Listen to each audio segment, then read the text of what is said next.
Hey, what's up, YouTube? Hey, man, it's your Uncle Steve, man. I got a question for you. What do y'all think about this Diddy thing, man? I know a lot of people got different opinions about it. Some people feel like he deserved what he got, and some people feel like it's just a black man being picked on because he was too successful and because he was, a black man. My opinion on that is a little bit different. For one thing, man, the type of life that he was living. A lot of the Hollywood elite, music industry and movie industry, a lot of those people, man, that's the lifestyle they live, man. A lot of them, that's the lifestyle they live. That's what they do. The type of parties, with the sex workers and uh, the drugs and all of that stuff. A lot of weapons and a lot of them use their power, their riches and their power to get what they want and to control people. A lot of people, some people, when they get money and when you get so rich, it's like, okay, you got so much money that you'll never go broke. But the thing that they seem to get to where they what they want to do is they want to control people, and that's par for the course because most of them have people that control them.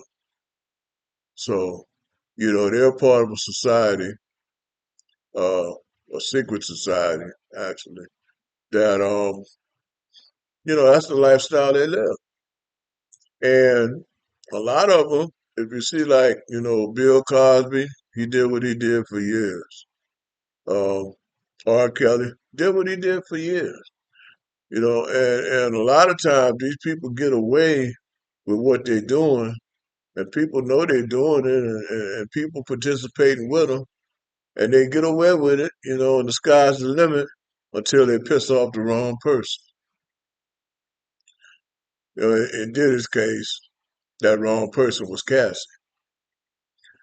And there might have been somebody influencing her too. Probably was somebody influencing her and kind of telling her how to move and, you know, influencing her as far as what she was going to do. It goes to say, man, that it is probably done. He's probably done, because when the feds come at you, and when they finally arrest you and arraign you and all of that stuff, they already got the evidence. They already done built their case before they even come get you. So, he's gonna have to jump through some hoops. He's gonna have to spend some money, and just possibly even to get out of that mess he's in. He's gonna have to spend a lot of money. And if nothing more, they're probably gonna make him a lot less rich than he is. Uh, and I kind of hate to see that because he's a young black man. And, he's somebody that came from nothing. His family didn't have much. And he got rich all of a sudden. And most of y'all probably can relate, how a little bit of money can change you. So if a little bit of money can change you, you know what a lot of money can do. Think about it. When you get your tax return, that's some people anyway, not everybody, but some people, when you get that tax return, man, and you ain't nothing but a thousand there, but that might be the most money you get all year. And to a certain extent, it's gonna change. You're gonna spend more money. You're gonna want to maybe go out more. You're gonna wear different clothes. You might even go get you a different car or even move.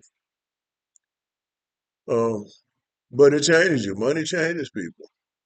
And they say what they say about money is that it doesn't really change you, it just makes you more or bigger than what you were and more of who you are. It brings out things that might not necessarily come out if you didn't have money. Um, a big thing about having money is control.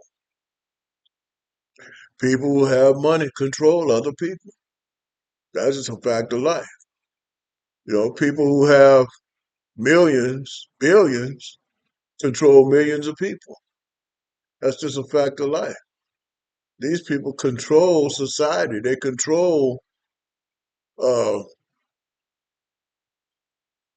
everything, really. The media, they control the news. They control finance. Uh, they control music. These people are about control. That's what they're about. Um, and most of the people that are in these secret societies uh, and that are in show business, music, movies, and stuff like that, those people have handlers.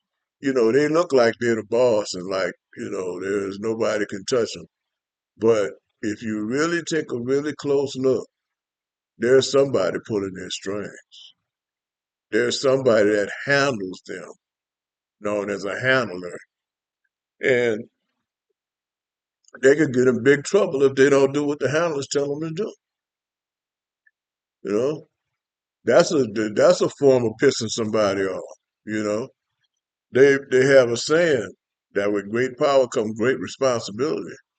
Well, that responsibility is not to the people. That responsibility is to the elite. That responsibility is to the agenda. That responsibility is to make changes that the elite and that the people, the 1% on the top, want to see made in the world. That's the responsibility they have. And so, I think, Diddy he was in a almost impossible situation. Because when you get that kind of money, you got that kind of fame and those kind of connections, people expect different things from you. And even if he really wasn't comfortable doing it, of course, after a while, you get comfortable doing whatever you're doing. Uh, but even if he wasn't comfortable doing it from the beginning, he there's a certain type of lifestyle that you have to live in order to be associated with these people that keep you in the money. That's what it's all about. It's all about associating with the right people or the people that's going to keep you rich and famous and doing the will of the master, doing the will of the elite, doing the will of the 1%, the secret society. And I'll say it again, most of these guys that end up getting in trouble, um, they done pissed somebody off. They done pissed the wrong person off. And that person decide, okay, we gonna get him. And from there it's downhill. They coming at you. Just like out here in the streets, you pissed the wrong person off, like in corporate America or anywhere on a job. If you piss the wrong person off, you just about to kiss your ass goodbye. Well, it's the same way with them, you know. Just for the record, I'm not real sure how I feel about that as far as Diddy and what he did and, what he's being charged with and what's going to become of it and all of that. I don't really even have an opinion one way or another. It's just he played the game and, you know, um, looks like he's turning from a winner to a loser. That's what it looks like. Um, so we gotta you gotta remember, karma is a bitch. What goes around comes around. And some people never get caught. Some people never get in trouble. Some people never piss the wrong people off. Some people never, have the kind of problems that he has, you know, or that Bill Cosby had, or that Weinstein had, or that Epstein had. Some people never get in that situation, and they're doing the same things. Just like you see some guys out there on the street, you see them slinging dope, but they never get caught. Never get caught. Get big, buy houses, cars, uh, and they never get caught until they piss the wrong people off, or until maybe they get big enough so they got enough stuff that people know that if we bust them now, we could take everything. And that's got to be a hurting thing. I've had situations where I've come up a little bit and thought I kind of had my stuff together and lose everything. And I can tell you from experience, that's a hurting feeling. That's a hurting feeling. But a strong man to get back up. The word says that a righteous man falls 7 times, but he get up every time because God is with him. So, I hope this message gets to some people, and you kind of maybe not be so hard on the man, you know, because we don't have no control over what's gonna happen anyway. You know, we just sit back and watch. But one thing that we all should lesson we should take from this is that we have to try to respect people, man. Whether they're bigger than you, which means they got a whole lot more than you, or whether they're smaller than you, they have a whole lot less than you. You know, that golden rule goes a long way. Treat others the way you want to be treated. You know, try to treat that woman the way you would want somebody to treat your sister or your mother or your aunt. You know, try to treat those children the way you would want somebody to treat your child. So let's uh let's try to keep that in mind, man. That's all I got, man. Peace and blessings. Talk to you later.